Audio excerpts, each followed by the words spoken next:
বিস্তারিত জানবো এই মুহূর্তে বগুড়ায় আছেন সহকর্মী আব্দুল আওয়াল ও ব্রাহ্মণবাড়িয়া আছেন উজ্জ্বল চক্রবর্তী। সরাসরি প্রথমেই যাচ্ছি আব্দুল আওয়ালের কাছে।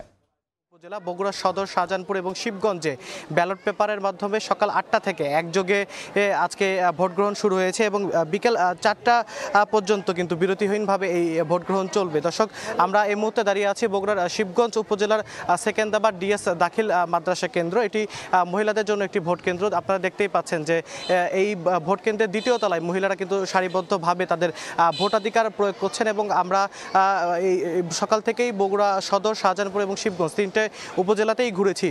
এর মধ্যে সদর উপজেলায় যেহেতু শহর এলাকা সেখানে বেশি, সেখানে ভোটার উপস্থিতিটা কিছুটা কম হলেও বাকি শাহজাহানপুর এবং এই যে শিবগঞ্জ উপজেলা সেখানে কিন্তু ভোটার উপস্থিতি বেশ ভালো রয়েছে এবং সকাল 8টা থেকে শুরু হয়ে দুপুর 12টা পর্যন্ত 3 ঘন্টায় মোটামুটি 10 থেকে 12% ভোট কিন্তু গড়ে কাস্টিং হয়েছে। এবং সবচেয়ে গুরুত্বপূর্ণ যে খবরটি, বগুড়া সদর উপজেলায় ইফতেখার আল মামুন যিনি ভাইস চেয়ারম্যান পদপ্রার্থী ছিলেন, তার প্রতীক যেটি বরাদ্দ দেওয়া হয়েছিল সেই বরাদ্দকৃত প্রতীকের সঙ্গে আজকে ব্যালট পেপারে প্রতীকে আসলে মিল না থাকার কারণে বগুড়া সদর উপজেলার যেই নির্বাচন সেটি কিন্তু স্থগিত করা হয়েছে ভাইস চেয়ারম্যান পদে। তবে চেয়ারম্যান এবং মহিলা ভাইস চেয়ারম্যান পদে কিন্তু যে ভোট গ্রহণ সেটি কিন্তু চলমান রয়েছে।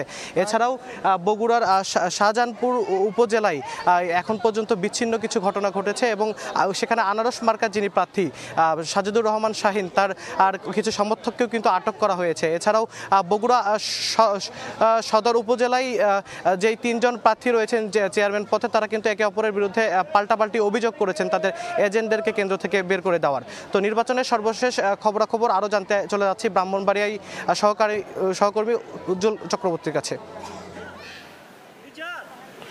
তৃতীয় দফে ব্রাহ্মণবাড়িয়া 2টি উপজেলাতে ভোট গ্রহণ সকাল 8টা থেকে শুরু হয়েছে। এর মধ্যে আশুগঞ্জ উপজেলা এবং বাঞ্ছারামপুর উপজেলার মোট 21টি ইউনিয়নে কিন্তু ভোট গ্রহণ শুরু হয়েছে এবং টানা চলবে বিকেল 4টা পর্যন্ত। আপনাকে জানিয়ে রাখি, ব্রাহ্মণবাড়িয়া আশুগঞ্জ উপজেলার 48টি ভোট কেন্দ্রে এবং 8টি ইউনিয়নে সকাল 8টা থেকে একযোগে ভোট গ্রহণ শুরু হয়েছে। আমরা সকাল থেকে বিভিন্ন ভোট কেন্দ্রে কিন্তু ভোটারদের সরব উপস্থিতি দেখেছি, কিন্তু এই মুহূর্তে দুপুর 12:15 বাজে এই মুহূর্তে ভোটার উপস্থিতি কিছুটা কম, কারণ এখন রান্নাবান্না বা লাঞ্চ আওয়ার হওয়ার কারণে কিন্তু ভোটার উপস্থিতি কিছুটা কম, ছড়িয়ে ছিটিয়ে কিন্তু ভোটাররা এই কেন্দ্রে আসছে। আপনাকে জানি কি, এই আশুগঞ্জ উপজেলার আমরা দারুল উলুম ইসলামিয়া মাদ্রাসা ভোট কেন্দ্রে কিছুক্ষণ আগে আমরা গিয়েছিলাম। সেখানে কিন্তু আমরা নারী ভোটারদের পাশাপাশি পুরুষ ভোটারদেরও সরব উপস্থিতি লক্ষ্য করেছি এবং সেই কেন্দ্রে ভোট দিয়ে আমাদের কাছে অনেকেই স্বস্তি প্রকাশ করেছে। এখন পর্যন্ত উপজেলার কোথাও কোনো গোলযোগের খবর পাওয়া যায়নি বলে আমাদেরকে এখানকার যে রিটার্নিং কর্মকর্তা তারা আমাদেরকে জানিয়েছেন। আমরা বর্তমানে যে কেন্দ্রটিতে আছে সেটি হচ্ছে রৌশন আল্লাহ জলিল গার্লস স্কুল কলেজ। এই কেন্দ্রে মোট ভোটার সংখ্যা 3413। কিছুক্ষণ আগে এই কেন্দ্রের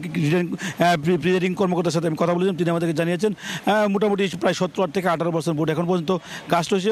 আরও বেলা বাড়ার সাথে সাথে কিছুটা বাড়বে বলে তিনি আমাদেরকে জানিয়েছেন। আপনাকে জানিয়ে রাখি, বাঞ্ছারামপুরও কিন্তু একইভাবে মোট যে 13টি ইউনিয়ন আছে 13টি ইউনিয়নে 102টি কেন্দ্রে একযোগে ভোট গ্রহণ শুরু হয়েছে। সেখানে কিন্তু শান্তিপূর্ণভাবে সকাল থেকে ভোট গ্রহণ অনুষ্ঠিত হয়েছে বলে আমরা জানতে পেরেছি। ভোট গ্রহণকে শান্তিপূর্ণ অবরোধ করার লক্ষ্যে প্রশাসনের পক্ষ থেকে কিন্তু কঠোর নিরাপত্তা ব্যবস্থা গ্রহণ করেছে। মোট যে 21টি ইউনিয়ন আছে সেই 21টি ইউনিয়নের মধ্যে কিন্তু প্রত্যেকটি ইউনিয়নে একজন করে নির্বাহী ম্যাজিস্ট্রেট এবং একটি স্ট্রাইকিং ফোর্স এবং বিজিবির পক্ষ থেকে 3 প্লাটুন করে 6 প্লাটুন বিজিবি মোতায়েন করা হয়েছে। তেমনিভাবে র্যাবের পক্ষ থেকে কিন্তু বিপুল পরিমাণ সংখ্যক সদস্য দায়িত্ব পালন করছে। পুলিশের সদস্যরা কিন্তু প্রত্যেক কেন্দ্রেই পুলিশের পাশাপাশি আনসার সদস্যরা কিন্তু দায়িত্ব পালন করছে। এখন পর্যন্ত 2টি উপজেলার 21টি যে ইউনিয়ন আছে এই 21টি ইউনিয়নের প্রায় 150টি ভোট কেন্দ্র, কোথাও কিন্তু আমরা কোনো গোলযোগের খবর এখন পর্যন্ত পাইনি। তো সার্বিকভাবে আমার কাছে ব্রাহ্মণবাড়িয়ার 2টি উপজেলার যে ভোট কেন্দ্রের যে ভোট গ্রহণের যে সর্বশেষ এইটুকুই ছিল আমার কাছে। ব্রাহ্মণবাড়িয়া থেকে উজ্জ্বল চক্রবর্তী। এর আগে বগুড়া থেকে যোগ দিয়েছিলেন আব্দুল আওয়াল।